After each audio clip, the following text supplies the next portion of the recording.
सुप्रभातम बच्चों। विदुर नीति में पंडित का लक्षण बताने के बाद में विदुर जी यहाँ पर मूर्ख व्यक्ति के मूढ़ व्यक्ति के लक्षण आगे के श्लोकों में बता रहे हैं। हम श्लोक संख्या 35 में हमने पढ़ भी लिया कि मूर्ख व्यक्ति का जो पहला लक्षण होता है वो क्या होता है। अब देखिए श्लोक संख्या 36। स्वम अर्थम ये परित्यज्य परा अर्थम अनुतिष्ठति मिथ्याचरति मित्रार्थे यस्य मूढ़ उच्यते। स्वम अपने, अर्थम कर्तव्य को। अर्थम के यहाँ पर और भी अन्य अर्थ है। अर्थम के अनेक अर्थ होते हैं। अर्थम यानी धन भी होता है, अर्थम यानी प्रयोजन भी होता है। यहाँ पर अर्थम का हम अर्थ कर रहे हैं कर्तव्य।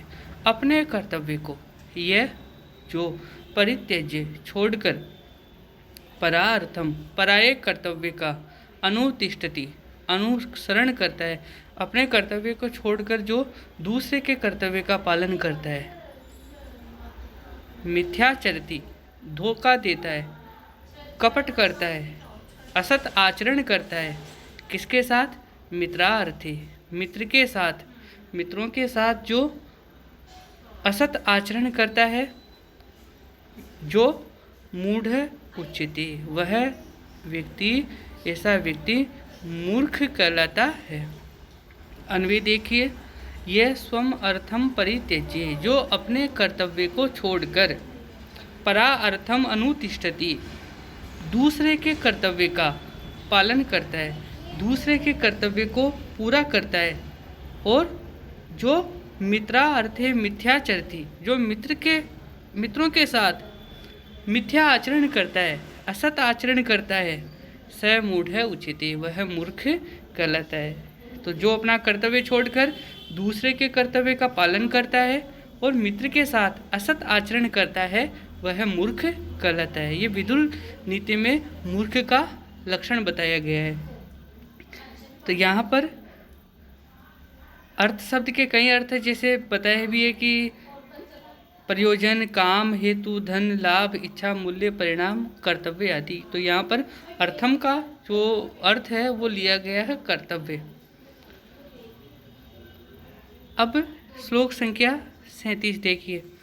अकामान कामयति ये कामयानान परित्यज्यत बलवंतम च यो द्वेष्टि तम आहु मूढ़ चेतसम। तो मूढ़ चेतसम, मूढ़ चित्त वाला जो मूर्ख व्यक्ति है वो किसे कहा गया है? अकामान, न चाहने वालों को, कामयति चाहता है, जो न चाहने वालों को चाहता है। यह जो कामयानान चाहने वालों को परित्यज्यत छोड़ देता है, यानी कि नहीं चाहने वालों को तो चाहता है और चाहने वालों को छोड़ देता है। बलवंतम, बलवान से, अपने से बलशाली से। ये जो द्वेष्टि वेर करता है, शत्रुता करता है, तम उसे आहु कहते हैं मूढ़ चेतसम, मंद बुद्धि, मूढ़ चित्त वाला मनुष्य कहते हैं। तो ये अकामान कामयति, जो न चाहने वालों को चाहता है, अकामान न चाहने वालों को कामयति चाहता है, और कामयानान परित्यज्यत चाहने वालों को छोड़ देता है, उनका त्याग कर देता है। यह च बलवंतम द्वेष्टि, जो अपने से बलशाली से द्वेष रखता है, शत्रुता करता है, तम मूढ़ चेतसम आहु, उसे मूढ़ चित्त वाला मनुष्य कहा गया है, उसे मूढ़ विचार वाला मनुष्य कहते हैं। तो इस पद्य में मूर्ख व्यक्ति की दो विशेषताएं बताई गई है। पहली कि वह चाहने वालों, न चाहने वालों को तो चाहते हैं और चाहने वालों का त्याग कर देते हैं। दूसरा कि वे अपने से शक्तिशाली, अपने से बलशाली व्यक्ति के साथ वेर करते हैं, शत्रुता करते हैं। तो जबकि जो बुद्धिमान मनुष्य, पंडित मनुष्य जो होते हैं, वे ये दोनों ही कार्य नहीं करते हैं। आगे देखिए, अमित्रम कुरुते मित्रम मित्रम द्वेष्टि हिनस्ति च कर्मचारभते दुष्टम तम आहु मूढ़ चेतसाम। यानी कि अमित्रम मित्रम कुरुते, अमित्र को मित्र बनाता है, शत्रु को मित्र बनाता है, और मित्रम द्वेष्टि हिनस्ति च, और मित्र के साथ वेर रखता है, शत्रुता रखता है और उसको मरवा देता है, उसको हिनस्ति च, मरवा देता है, उसको कष्ट पहुंचाता है। कर्म चारभते दुष्टम, और दुष्ट कर्म, दुष्ट कर्म से यहाँ तात्पर्य है दूषित कर्म, बुरे कर्मों को जो आरंभ करता है, बुरे कर्मों को जो शुरू करता है, तम उसे मूढ़ चेतसाम आहु, मंद बुद्धि मनुष्य कहते हैं। तो अन्वय में देखिए, ये अमित्रम मित्रम कुरुते, जो अमित्र को, शत्रु को मित्र बनाता है, मित्रम द्वेष्टि, और मित्र को शत्रु बनाता है, हिनस्ति चे, और उसे कष्ट पहुंचाता है। दुष्टम कर्म चे आरभते, और बुरे कर्मों को आरंभ करता है, तम मूढ़ चेतसम आहु, उसे मूढ़ चेतसम, मंद बुद्धि मनुष्य कहा गया है, मूढ़ चित्त वाला मनुष्य कहा गया है। तो अनुवाद में देखिए, जो शत्रु को मित्र बनाता है और मित्र से द्वेष करते हुए उसे कष्ट पहुंचाता है, शत्रु को तो मित्र बनाता है और मित्र को शत्रु बनाता है, उसको कष्ट पहुंचाता है, और सदा बुरे कर्मों का आरंभ करता है, उसे मूढ़ चित्त वाला मनुष्य कहा गया है। तो इस श्लोक का भाव यह है कि शत्रु से मित्रता करना और मित्र को कष्ट पहुंचाना अच्छी बात नहीं है। दूसरी बात यह है कि कभी भी मनुष्य को बुरे कर्म नहीं करने चाहिए। अब हम श्लोक संख्या 39 देखते हैं। देखिए, संसार यति कृत्यानि, संसार यति कृत्यानि सर्वत्र विचिकित्सते, चिरम करोति शिप्रा अर्थे स मूढ़ो भरत ऋषभ। भरत ऋषभ, हे भरत वंशियों में श्रेष्ठ धृतराष्ट्र, संसार यति अनावश्यक रूप से फैलाता है, कृत्यानि अपने कार्यों को अनावश्यक रूप से फैलाता है। तो अपने कार्यों को जो अनावश्यक रूप से फैलाता है, सर्वत्र सब जगह विचिकित्सते संदेह करता है, सब में ही संदेह करता है, चिरम विलंब करता है, किसमें, क्षिप्रार्थे शीघ्र किए जाने वाले कार्यों में विलंब करता है, स मूढ़ है, वह मूर्ख है। तो यहाँ पर धृतराष्ट्र को कह रहे हैं विदुर जी कि हे भरत ऋषभ, हे भरत वंशियों में श्रेष्ठ धृतराष्ट्र, ये कृत्यानि संसार यति, जो अपने कार्यों को, अपने कामों को संसार यति व्यर्थ ही फैलाता है, सर्वत्र विचिकित्सते सब जगह संदेह करता है, क्षिप्रा अर्थे चिरम करोति, और शीघ्र होने वाले काम में, जहाँ जल्दी सब कुछ किया जा सकता है उसमें चिरम करोति देर करता है, विलंब करता है, स मूढ़ है, वह मूढ़ है।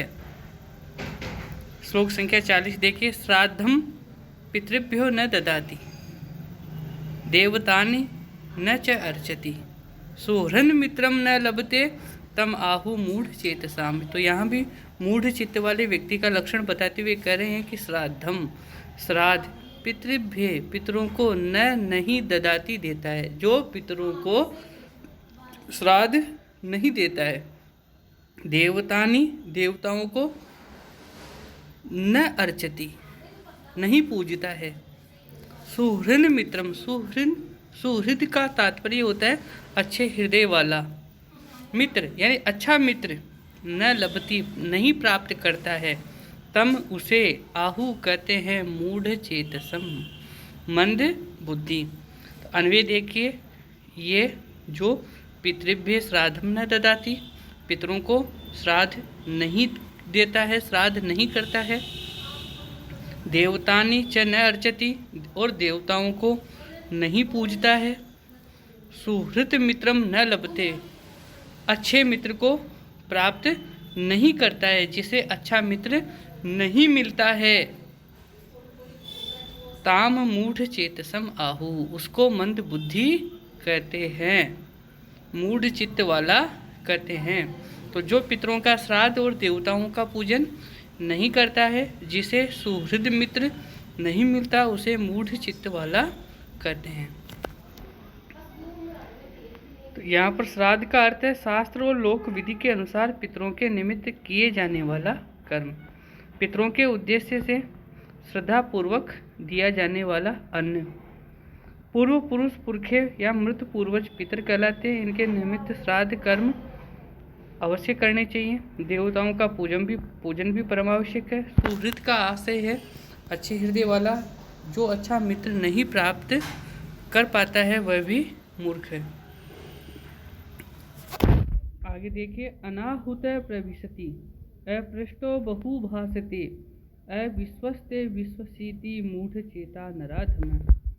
यहाँ भी मूर्ख व्यक्ति का लक्षण बताते हुए आगे कह रहे कि अनाहुत बिना आहूत किए बिना बुलाए प्रविशति प्रवेश करता है, जो बिना बुलाए ही पहुँच जाता है। और अपृष्ट बिना पूछे बहु भासते बहुत बोलता है। अविश्वस्ते अविश्वसनीय व्यक्ति पर विश्वसीति विश्वास करता है। मूढ़ चेता मूढ़ बुद्धि नराधम नीच मनुष्य नरा अधम जो मंद बुद्धि व्यक्ति होता है वो कैसा होता है? देखिए, मूढ़ चेता नराधम मूढ़ चित्त वाला अधम मनुष्य अनाहुत प्रविशति बिना बुलाए प्रवेश करता है, बिना बुलाए अंदर भीतर चला आता है। अपृष्ट बहु भासते बिना पूछे ही बहुत बोलता है। और अविश्वस्ते च विश्वसीति अविश्वसनीय मनुष्यों पर विश्वास करता है, तो उसे मूढ़ चेता नराधम कहा गया कि वो मूढ़ चित्त वाला अधम मनुष्य है। अब इसके आगे देखिए श्लोक संख्या 42। परम क्षिपति दोषेन वर्तमान स्वयं तथा यस्य क्रुध्यति अनिशानः स च मूढ़तमो नरः। परम दूसरों पर क्षिपति दोषारोपण करता है। दोषेन दोष से वर्तमान है युक्त होने पर, स्वयं दोष से युक्त होने पर दूसरों पर दोषारोपण करता है। और जो क्रुध्यति क्रोध करता है, अनीशान असमर्थ होने पर भी क्रोध करता है, स वह मूढ़तम सबसे बड़ा मूर्ख मनुष्य है।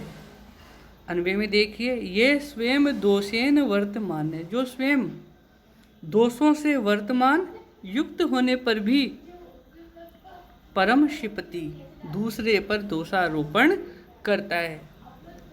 अनीशान असमर्थ होने पर भी क्रुध्यति क्रोध करता है। सच मूढ़तम नर वह सबसे बड़ा मूर्ख मनुष्य है। तो स्वयं दोष युक्त बर्ताव करते हुए भी जो दूसरे पर उसके दोष बताकर आक्षेप करता है, स्वयं दोष युक्त होने पर भी दूसरों पर दोषारोपण करता है और असमर्थ होते हुए भी व्यर्थ का क्रोध करता है, वह मनुष्य महामूर्ख है, मूढ़तम है। तो जो लोग प्राय स्वयं दोषी होते हुए भी अपना दोष छिपाने के लिए दूसरों को दोषी बताते हैं, उन पर झूठे आरोप लगाते हैं, तो वे मूढ़ मनुष्य हैं। दूसरी बात यह है कि दुर्बल या कायर व्यक्ति को क्रोध नहीं करना चाहिए, क्योंकि इससे उसका क्रोध सार्थक नहीं होगा, उसे मुक्की खानी पड़ेगी।